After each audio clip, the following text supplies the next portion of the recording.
মায়ের মুখের দিকে তাকাতে পারতেন না।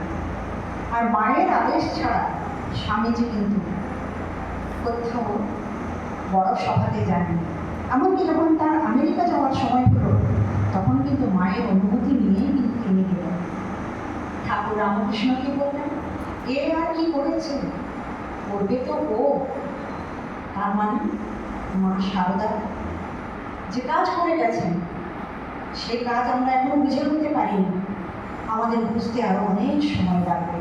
আর আমাদের স্বামীজি মহারাজ, তিনি মাতৃশক্তিকে এত বেশি মর্যাদা দিয়েছেন, এত বেশি সম্মান দিয়েছেন যে সবসময় তিনি মাতৃশক্তি বন্দনা করেন।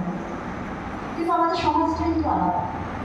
নারীকে কিন্তু ভেবে চোখে দেখা হয়, সংসারে, সমাজে, কার্যক্ষেত্রে, সব জায়গায়।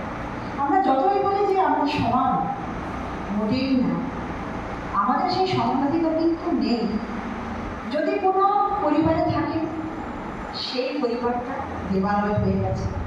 যেটা মনে বলেছেন, যেখানে নারীর মর্যাদা আছে, যেখানে নারীর সম্মান আছে, সেখানে দেবতা বিরাজ করে। নারী হচ্ছে মহাশক্তি, কিন্তু তার ভিতরে সেই শক্তিকে জাগাতে হবে। তার জন্য চাই আত্মবিশ্বাস, নিজেকে শ্রদ্ধা। হ্যাঁ, আমরাও পারি।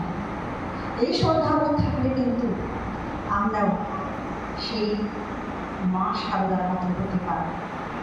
আমাদের মধ্যে সেই শক্তি রয়েছে। স্বামীজি কি বলেছেন, আমাদের মধ্যে অন্তর্নিহিত শক্তি রয়েছে, কিন্তু তাকে জাগাতে হবে। আমাদের স্বামীজি মহারাজ বলছেন, যোগ করো, অন্তরের শক্তি জেগে উঠবে। এই যোগের মধ্যে না পুরোটাই সামাজিকতা রয়েছে, পুরোটাই সোশ্যাল ওয়ার্ক রয়েছে। একজন মহিলা যদি খালি ঘরে বসে যোগ করে, পুরো সমাজটা আলোকিত হয়ে যায়। মনে হতে পারে ঘরে বসে যোগ করলে সমাজের কি করে উপকার হবে।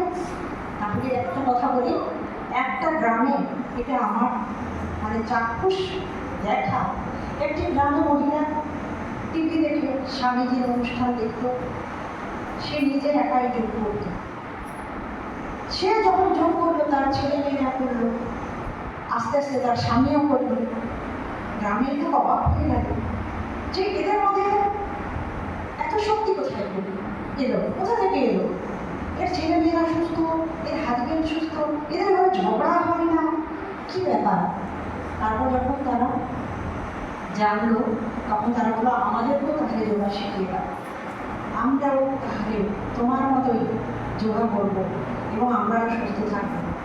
সেই মহিলা, যে মহিলা ঘন্টা দিয়ে থাকতো, যে মহিলা পড়াশোনা জানে না, সেই মহিলা সেই গ্রামটাকে কি করলো, যোগ গ্রাম তৈরি হয়ে গেল।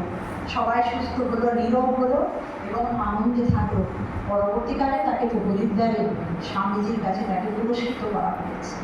তাহলে যোগ এমন একটা জিনিস, বাড়িতে করলেও সমাজের উপকার হয়। তো আজকে আমার বোনেরা কোথায় সেই খড়গপুর থেকে এত করে পৌঁছে গেছে, আরও আমার বোনেরা আসছে ঘাটাল থেকে। ঘাটাল এখান থেকে 100-150 কিলোমিটার দূরে, একদম হুগলির কাছাকাছি সেই জায়গা থেকে আসছে। মানে যোগের প্রতি কত শ্রদ্ধা। তো যোগের কথা বলতে গেলে তো অনেক সময় চলে যাবে। আমার বোনেরা এসেছে, অনেক প্রতিকূলতা গেলে। আমার বোন রিনা, তার আজকে যাওয়ার কথা ছিল, সে যায়নি।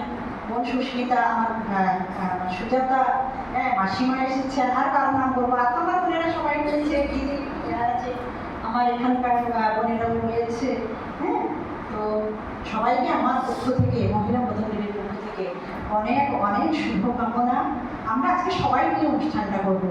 এই নয় কি আমি সব করবো না, সবার ভেতরে ক্ষমতা রয়েছে, সেই শক্তিকে জানাও, সবাই মিলে করবো। এটা আমাদের অনুষ্ঠান, এটা আমাদের ঘরোয়া অনুষ্ঠান। ঠিক আছে, এবার আমরা শুরু করি। আমাদের যোগের কার্যক্রম রয়েছে।